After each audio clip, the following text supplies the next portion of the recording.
Muy bien, el día de hoy me gustaba mucho las lecturas porque, bueno, en nuestro retiro que estamos viviendo, estamos siguiendo un itinerario y este día es un día precioso porque es un día también que vamos a estar con María, con nuestra madre. Cuando llega la mamá a casa o cuando recordábamos que la mamá estaba en casa, al menos a mí me daba mucha tranquilidad, me daba paz. A veces en casa cuando estaba enfermo y estaba el ambiente así un poquito, y decía, ¿a qué hora llega mi mamá? ¿A qué hora llega? Me acuerdo, estaba una vez con un dolor de diente terrible y yo esperaba que llegara mi mamá en lugar de buscar una pastilla, hacer algo. No se me ocurría eso, solo esperaba que llegara ella. No sé cómo estamos, cómo nos ha ido la semana, cómo nos ha ido este tiempo, pero hoy la presencia de María llega a nuestra vida y viene ella con su ternura, con su delicadeza, con su cercanía. De hecho, las lecturas también las veía desde justamente como este ambiente materno, como una madre que aconseja, ¿no? Hoy te manda el Señor, dice, cumple estos mandamientos, como esa mamá que dice, mira, todo esto que has escuchado, todo esto que has vivido, dice, cúmplelos, ¿no? Guárdalos en tu corazón, con todo el alma. Hoy que te has comprometido, dice, aceptar lo que el Señor te propone, haz esto, ¿no? Entonces, acogemos con cariño lo que María en este día nos quiere regalar.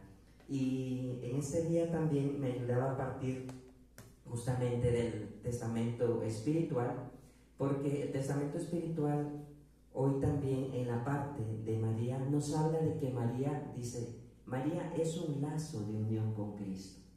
O sea, es la que nos une a Él. Me gustaba mucho esta imagen, es ese lazo que nos acerca, que nos lleva hacia Él. Sin María no seríamos felices. Me gustaba mucho también recordar las palabras que María le dice a San Juan Diego, María de Guadalupe, que cuando se le presenta, Juan Dieguito, como se le dice de cariño en México, Juan Dieguito se encontraba pasando por un momento difícil, ¿no? Y entonces María le dice, no temas tú, el más pequeño de mis hijos. O sea, no temas tú, la más pequeña de mis hijas. No tengas miedo, dice. Aquí estoy yo, que soy tu madre. Y María sí se acerca. En el testamento espiritual dice algo precioso. Dice, María, en su seno virginal, María, en su seno virginal, no solamente acoge a nuestro Salvador, no solamente acoge a nuestro Salvador, no solo engendra al divino Verbo, eso está en el capítulo 9, María y el cuerpo místico se llama todo este capítulo. Dice, María no solo engendra al divino Verbo, sino que también nos engendró a nosotros. Y yo la verdad que disfrutaba mucho de esto, porque me imaginaba justamente a María, pues cuando tenía a Jesús en su vientre, y tenía a Jesús, bueno, Jesús cada vez se iba formando en su cuerpito, y María alimentando a todo, al Cristo total. O sea, María, o sea, la imagen que me gustaba estos días, como hemos estado orando también, que todos estamos en el cuerpo místico de Cristo, pero María ha tenido a todo el cuerpo de Cristo en su seno. María, de una forma, nos da a entender que ella también nos ha tenido en su seno. He estado en el seno de María. María alimentaba todo el cuerpo de Cristo.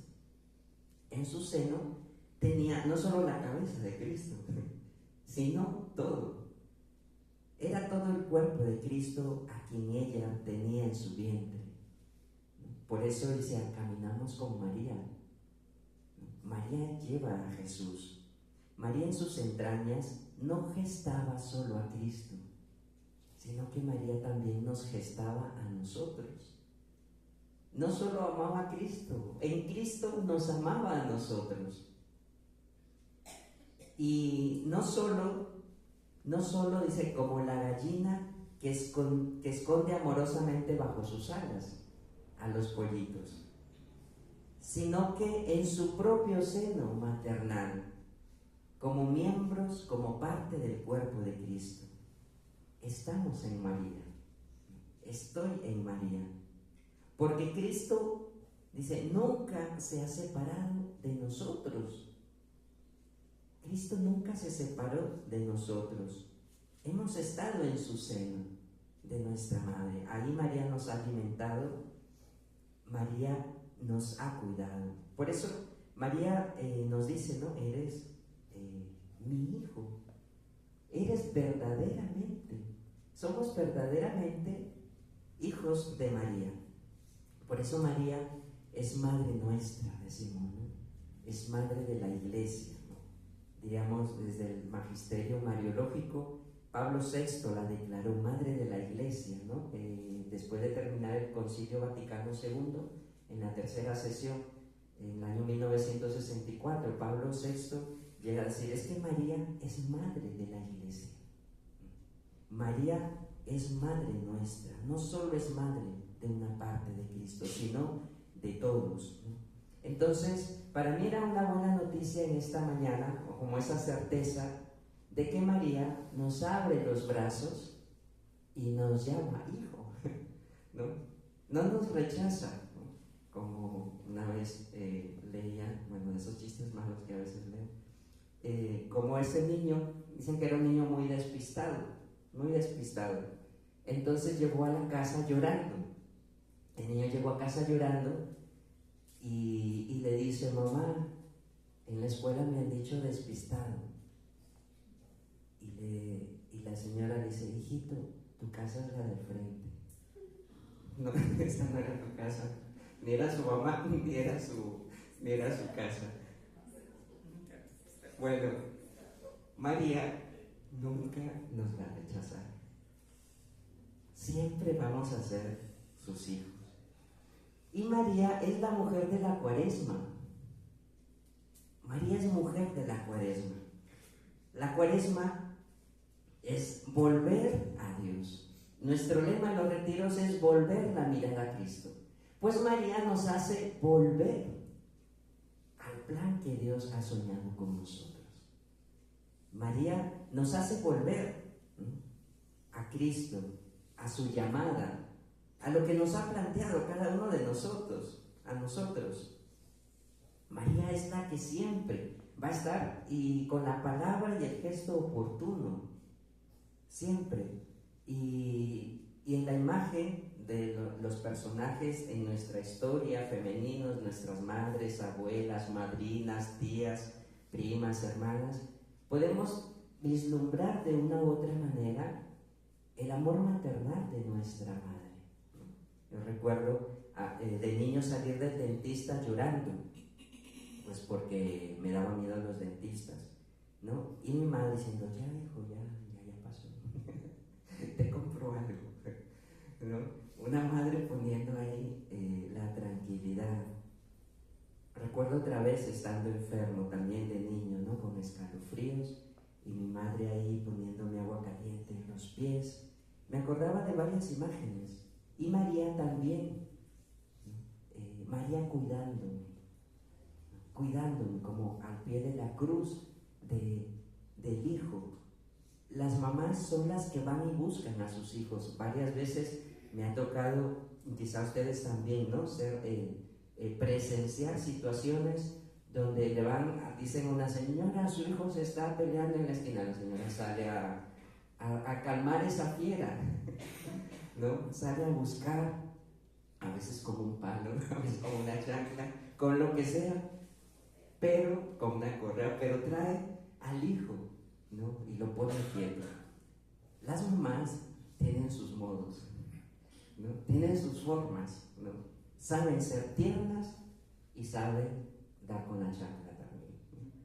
Las mamás saben las palabras. Me gustaba mucho porque María sabe lo que yo necesito en cada momento. María es la que interviene en la historia de la salvación. Interviene en la historia de la salvación. De hecho, siempre se ha preguntado por qué los discípulos, por ejemplo, no estaban en el momento más difícil con Jesús. Se hizo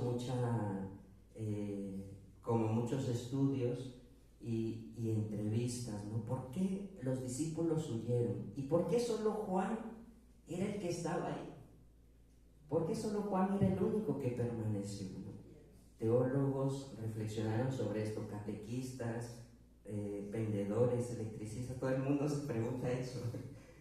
¿Qué fue lo que pasó? Yo una vez, yo dije, voy a preguntarle a María, ¿no? Le hice una entrevista a María. María, ¿qué fue lo que sucedió con los discípulos? ¿No? ¿Qué fue lo que sucedió con los discípulos? Entonces, cogí el fragmento de una entrevista larga que le hice a María, que se llama La Pasión de María. Solo voy a leer el pedacito de cuando busca a los discípulos. Y preguntándole a María qué fue lo que sucedió, y conociéndola y en su labor de madre, cuenta María, hablando del momento de la pasión, dice, la gente gritaba, era la oscuridad, en la oscuridad de una noche muy fría. El temor a los discípulos los confundía. No lo entendieron a Jesús, dice, jamás lo comprendieron. El miedo en ellos entraría, porque solo atentos a los milagros estuvieron, pero en el momento de orar en el huerto, sin excepción, todos se durmieron, me contaba María. Dice, salí corriendo a buscarlos, a Pedro, a Andrés y a Santiago, los busqué. Y en medio del desconcierto, asustado, solo a Juan encontré. Recuerda, Juan, le dije, decía María. Recuerda, Juan, le dije, con el amor con que Él te llamó. Recuerda lo mejor de Él que a ti te enseñó, porque hijo y discípulo amado eres. Ven conmigo, le decía María a Juan, ven conmigo, que por la cruz el Cordero nos traerá la redención. Y a ti, una vez más, en la pasión y en la cruz, Él te confirmará tu vocación. Y bueno, ahí dejaba el trocito de la entrevista que le hacía a María. Me gustaba tanto porque María por eso es la mujer de la Cuaresma, porque ella va a buscarme y me recuerda el porqué de la cruz, el porqué de la pasión y cómo Dios va confirmando mi vida. María, junto al discípulo amado, es la que está junto a nosotros y es la que nos va a compartir ese espíritu. Yo así la percibí en esta mañana. Es la que nos comparte ese espíritu guerrero a permanecer fieles. María, Dios la eligió para intervenir en la historia de salvación, ¿no? Tomaba Lucas 1:26, porque dice, Dios envió al ángel Gabriel a una virgen desposada. O sea, Dios eligió a María para intervenir en esta historia. María sí es protagonista de la historia de salvación, pero también es protagonista en nuestra historia de salvación.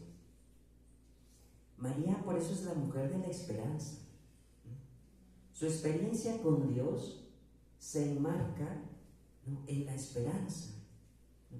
Su pasado, o sea, ¿qué es el pasado de María? Para ella está relacionada con toda esa historia donde Dios ha intervenido siempre. O sea, María no es la mujer que se olvida de todo lo que Dios ha hecho con Israel, de todo lo que Dios ha hecho con sus padres. Ojalá que en este día podamos tener y aprender de la oración de María. Su oración marca su presente. María deja que Dios en su oración le cambie incluso sus opciones. María deja que Dios intervenga y que haga y deshaga en su vida. Yo soy la esclava del Señor. Yo soy la esclava del Señor. Que Dios diga, yo obedezco. Esa es la vida de María. María tiene el corazón lleno de alegría. María, ¿por qué estás feliz?, le preguntaba en esta mañana. María, ¿tú por qué te encuentras feliz? Si parece que Dios te vino a cambiar todo. Si ya tenías tu vida tranquila. Me gustaba tanto la respuesta de María en esta mañana. ¿Y de qué me sirve una vida tranquila?, me decía María. ¿De qué me sirve una vida tranquila? Aunque yo estaba planeando todo. ¿De qué me sirve una vida tranquila si no es lo que Dios quiere? Si no voy a vivir lo que Dios quiere que viva. Es como si estuviera un águila enorme, con unas alas enormes, enjaulado. Pobre de esa águila, me decía María. Muy grande, pero enjaulado. La oración de María le ayuda a mirar, o sea, a ampliar horizontes. Se alegra mi espíritu en Dios mi Salvador. María le hacía otra pregunta a María esta mañana. ¿Por qué tú dices, Dios tu Salvador? ¿De qué te has salvado si tú no tienes pecado?, le decía María. No solo se trata de tener pecado, me respondía María, no solo se trata de ser una persona buena. Se trata de dar con la mirada de Dios. María tiene el corazón abierto a los planes de Dios, la mente abierta. María es un papel en blanco. Señor, escribe lo que quieras. María tiene un potencial tremendo y descubre que Dios le hace descubrir la gran riqueza que tiene. María se alegra en Dios que la salva. Qué bueno que podamos descubrir con María la mirada que Dios tiene con nosotros. María se da cuenta que Dios está contando con ella. Y me quedaba yo con esto, y con esto termino. María, yo le decía, mamá, ayúdame a hacer resumen de lo que he vivido esta semana en este retiro. María solo me decía algo: date cuenta que Dios está contando contigo, que Dios no ha retirado la mirada de tu vida. Date cuenta que tu vida es motivo de alegría de Dios. Y esa era la alegría de María. Se alegra mi espíritu en Dios mi Salvador. Porque ¿quién soy yo para que Dios se fije en mí? Y yo le decía, mamá, sí, es que yo pienso lo mismo. ¿Quién soy yo para que Dios se fije en mí? Que podamos entrar también en esta alegría, en este gozo, y que María, como la mujer de la Cuaresma, me haga volver una y otra vez al Señor, para que pueda tener la mirada fija